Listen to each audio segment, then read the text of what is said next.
We got some news in game, folks, about the upcoming Master League Season 0, which is the PvP sorts game mode that is going to be coming out soon to SD Gundam G Generation Eternal. What's up, everybody? Fortexfiend here. Welcome back to another video on SD Gundam G Generation Eternal, where we're going to be going in-game, taking a look at that news, seeing what kind of details they give us, and then giving you guys my brief overall thoughts and opinions. So without further ado, let's go ahead and jump right into the game. We're going to go into the notices, and I know that some of you guys that have watched my content said you appreciate this, even though it is just me reading from the game, because I know some of you guys are busy with your day. I get it. I'm a dad of 3. I have a full-time job too, so sometimes you don't have time to read this. So I appreciate that I'm able to help you guys out. So in the update info, we're going to go right up to the top notice right there. Master League 0. See, the event period is supposed to start on May 23rd, 12 a.m. JST. Now, if I translate that into my time zone and use it right now to take this time to pause the video because I have it displayed right there, that translates to May 22nd, 8 p.m. PST. And for those of you in the East Coast, May 22nd, 11 p.m. EST. So just keep that in mind. I'm leaving it there for you guys to take the time to pause the video so you guys have that as a reminder. This runs all the way till May 31st, 11:59 JST. So we have about a week or so for this particular PvP event. It says right here that it is a trial event designed to improve further future Master League by analyzing and referencing player behavior to determine operational guidelines. So it looks like it is going to be a trial. Some of you guys in the comment section on my previous videos talking about the PvP did say, I think this is going to be a trial and they may add a ranking system later. They may make some changes, but they are going to be taking feedback after this. So make sure to, take that survey. Even though I know sometimes the survey takes like 10-15 minutes. It's a lot of questions. It actually helps the health of the game. So that way they further improve it for us. And that way, hopefully it lasts long and doesn't shut down like all the other Gacha games did.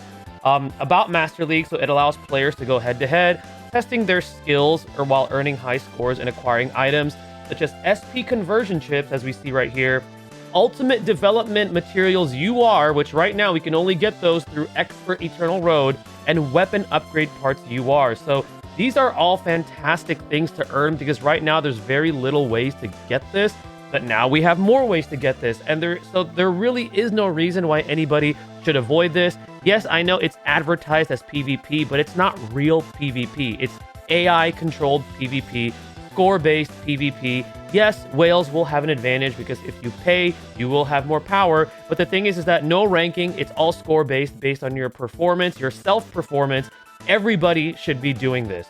Right over here, it says players can earn silver and gold Master League medals in Master League. The medals can be exchanged for the rewards that was just stated earlier.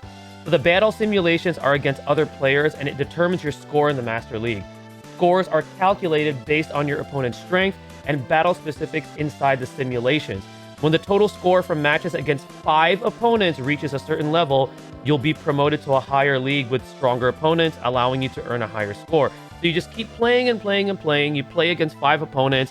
They'll take out some of your units, vice versa, and all that. Based on your performance, it'll promote you. It doesn't say anything so far about being demoted. Let me see here. Upon being promoted to a higher league, you can earn rewards based on the league to which you have been promoted.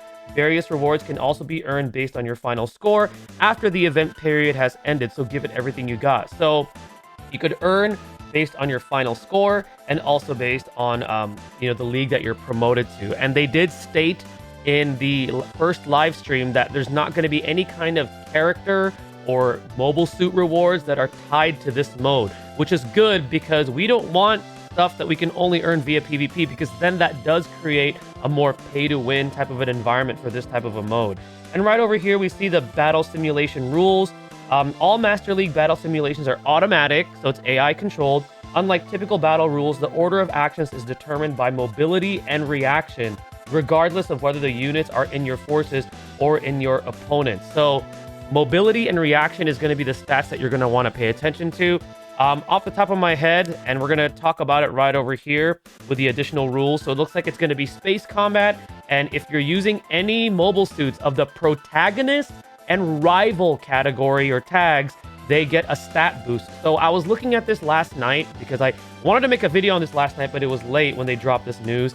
I went to protagonist, and it looks like the mobile suit in terms of URs that has the highest mobility is New Gundam, which is piloted by the other UR Amurore from Char's Counterattack. So if you're looking for like a protagonist right off the bat, and you might already have him, I know that this unit probably doesn't get talked a lot about because there's other supports that we like to talk about. New Gundam Amurore has about like what 11,000 mobility at max. It's pretty high, so if you're looking for something really fast, there you go. And then right over there at the bottom, it says unlocked at player rank 5. So just make sure you're player rank 5, which is really, really easy to get. You could even re-roll if you want to and get to that rank, and you can unlock this. Now we're going to go ahead and quickly jump in to our units here because I do want to take a look at that. I don't have New Gundam, but I'll click on Gundam, and what I'll do is I'll go to details. Actually, there was probably an easier way I could do this, and I'm just going to click on protagonist. Okay, so these are the units that are available. Another unit that I do want to highlight is, I think it's this bad boy right here. Yeah, the one that I was just talking about on my previous video. Here, why am I making this hard for myself? Sorry about it, guys. Here, let's do the tag.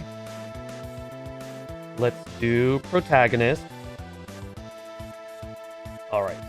Let's see if I have it. Okay, this bad boy right here. So this is the ult unit, the Zeta Gundam 3 P2 type. I talked about this in a previous video that I just did. But if you have this thing at its full upgrade, and I know that does take time, so for those of us that have been playing for a while, this might be the time now to actually build this. Its mobility actually exceeds that of the Gacha UR, which is New Gundam that I just talked about. It goes up to 12,000. And currently, unless I might have missed something because I was scouring through the game and also the GG website, this thing might be has the highest mobility. Now, I know they also said reaction, so I don't know how they're going to base that on. Does it have to be like a balance of mobility and reaction, or does it have to be like an average? But this thing right now has the highest mobility. So this is going to be something that you want to take into consideration too. And then in terms of reaction, you definitely want to take a look at the pilots that have that high reaction stat. Right off the top of my head, I think, what is it? I think Kira actually might have one of the higher ones. This Kira right over here. Yeah, so this Kira, the UR supporter Kira pilot, has a reaction stat at level 100 of 706. So I think if you balance it out with a pilot that has a high reaction stat and a unit that has a super high mobility, that is going to be determining the turn order if you're trying to like get a unit to go first. Because obviously with this AI controlled PvP, generally the one that goes first will have the advantage. That's not always the case, but generally it is. So something that I was also thinking about is you might want to start considering which supporters you're going to use, which durability types you're going to use, which of those are going to be part of the protagonist or rival category because of the boost, which ones have space terrain. So take that all into consideration when preparing. I will be having like 2, maybe 3 guides, depending on how deep this PvP is when it finally launches, to help you guys prepare. But I'm super excited for it. Let me know what you guys think in the comment section below. Again, this is not true PvP. True PvP is I have someone sitting next to me playing Street Fighter, Mortal Kombat, whatever. That's real PvP right there. This is not real PvP, so for those of you that might still be on the fence or freaking out a little bit, don't worry. It's all for like self-performance, and you get some awesome rewards just for participating. Thank you guys again for watching. Stay tuned for the next video, and stay blessed, everybody.